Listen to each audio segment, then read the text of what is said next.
World Finals is a very unique few days in Spokane, and the people who attend are a very large and unique group who just live it up for a few days.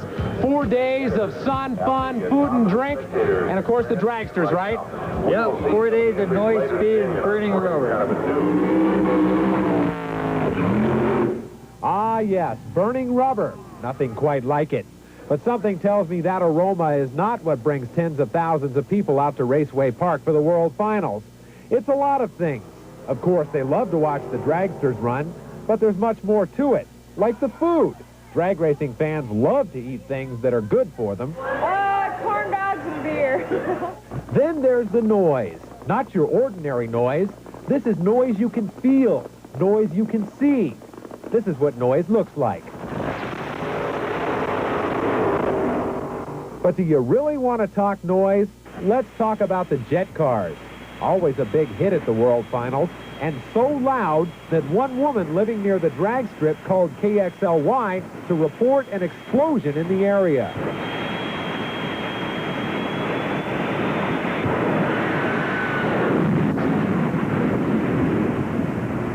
The first 3 days of this event are devoted to qualifying. One of the heavy favorites, Dom the Snake Prudhomme in the Skull Bandit funny car. But Prudhomme had trouble grabbing a hold of the track during qualifying, smoked his tires on every run.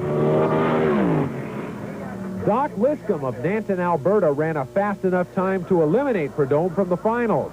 But Liscombe crashed on his qualifying run. The fiberglass body of his Nitro funny car burst into flames.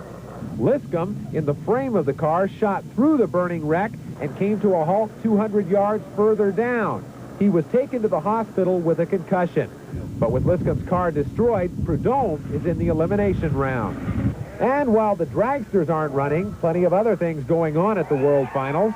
Chuck Swift made several passes in his Chuck Wagon wheel sander. And KXLY photographer Rob Davis almost passed out as he went for a ride.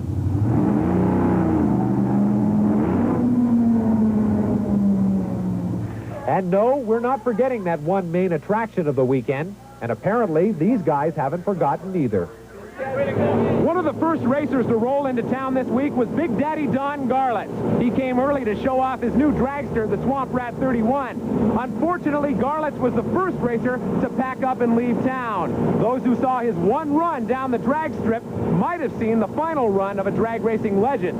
But Namick has more. Don Garlits made a surprise appearance on the quarter-mile track Friday afternoon. Garlits and crew were testing a new wing on the Swamp Rat 31, the new dragster for Garlits. And as you can see, the results weren't good. Fortunately, Garlits was able to walk away from this crash. Garlits' crew chief, Herb Parks, says this may be the end of the road for the 55-year-old racer. I think this might be the last time we race, period.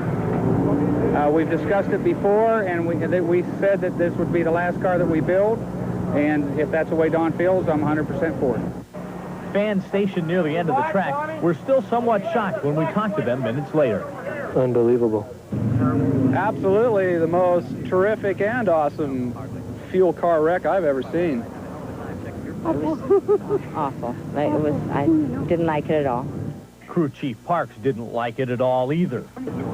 It's like losing a part of you. These cars are very, very personal. They take 6 months to 8 months to build, with just hours and hours and hours after hours of effort and thought, and let alone the mechanical just welding and cutting and fitting. And when something like this happens, it's like losing a son or a daughter or an arm or a leg. There's only one way for spectators to get into the World Finals, and that's through the main gate here. Joe Palello's the guy in charge. How has it gone, Joe? Great, and they're coming in steady since 8 o'clock. Okay, it's almost 2 now. That means it's time for the pro eliminations. We'll be back with the quarterfinals right after this.